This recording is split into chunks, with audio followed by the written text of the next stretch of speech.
ఆరో తరగతి పాఠ్యపుస్తకంలో నుండి తెలంగాణ కవుల పరిచయాలు టెట్ అండ్ డిఎస్కి ఉపయోగకరం. సబ్స్క్రైబ్ చేసుకొని షేర్ చేయండి. శేషం లక్ష్మీనారాయణాచార్య జననం 15/4/1947, మరణం 17/5/1998. ప్రాంతం నగునూరు, కరీంనగర్ జిల్లాకు చెందిన వ్యక్తి. తల్లిదండ్రులు కనకమ్మ నరహరి స్వామిలకు జన్మించారు. ఉద్యోగం రీత్యా తెలుగు భాష ఉపాధ్యాయుడిగా పనిచేశారు. ఇతని రచనలు స్వరభారతి, గేయ సంకలనం, పద్య వచన గేయ కవితలు. ఇతని యొక్క ప్రత్యేకత దైవభక్తి, దేశభక్తి గేయాలు రాయడం, అందవేసిన చేయి. డాక్టర్ పల్లా దుర్గయ్య జననం 25/5/1914, మరణం 19/12/1983. తల్లిదండ్రులు నరసమ్మ, పాపాయ శాస్త్రి. ప్రాంతం వరంగల్ అర్బన్ జిల్లా మడికొండ గ్రామానికి చెందిన వ్యక్తి.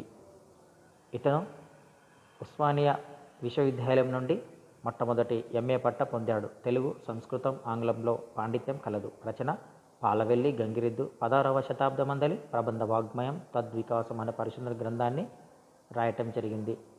వనమామాలయ వరదాచార్యులు జననం 16/8/1912, మరణం 30/10/1984. స్వస్థలం వరంగల్ అర్బన్ జిల్లా చెన్నూరు అనే ప్రాంతంకి చెందిన వ్యక్తి.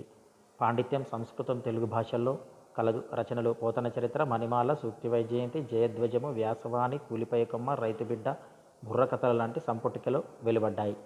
బిరుదులు అభినవ పోతన, అభినవ కాళిదాసు, మధుర కవి, కవి చక్రవర్తి లాంటి బిరుదులు. పురస్కారాలు ఆంధ్ర సాహిత్య అకాడమీ నుండి వారణాసి వారి విద్యా వాచస్పతి అనే పురస్కారాన్ని అందుకున్నారు.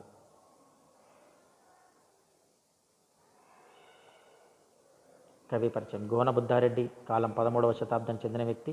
పదవి కాకతీయ సామంతరాజు, వర్ధమనపురం రాజు. ఇది ప్రస్తుతం నగర్ కర్నూలు జిల్లా నంది వడ్డేమాన్ ప్రాంతానికి చెందినది. ఇతను రచనలు రంగనాథ రామాయణం, ఇది తొలి తెలుగు రామాయణం చెప్పొచ్చు.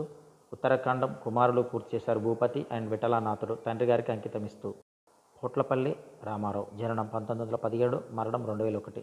ప్రాంతం తాటికాయల గ్రామం, ధర్మసాగరం మండలం, వరంగల్ అర్బన్ జిల్లా. ఇతని రచనలు ఆత్మనివేదన, మెరుపులు, చుక్కలు, కవిత సంపుటికలు, మహత్కాంక్ష, జీవితము, ఖండికలు, పగ, జైలు, కథలు. సుద్దాల హనుమంతు జననం 6/6/1910, మరణం 10/10/1982. తల్లిదండ్రులు లక్ష్మీనరసమ్మ, బుచ్చిరాములు, కుమారుడు సుద్దాల అశోక్ తేజ. ప్రాంతం పాలడుగు గ్రామం, యాదాద్రి భువనగిరి జిల్లాకు చెందిన వ్యక్తి. ఉద్యోగరీత్యా వ్యవసాయ శాఖలో గుమస్తా.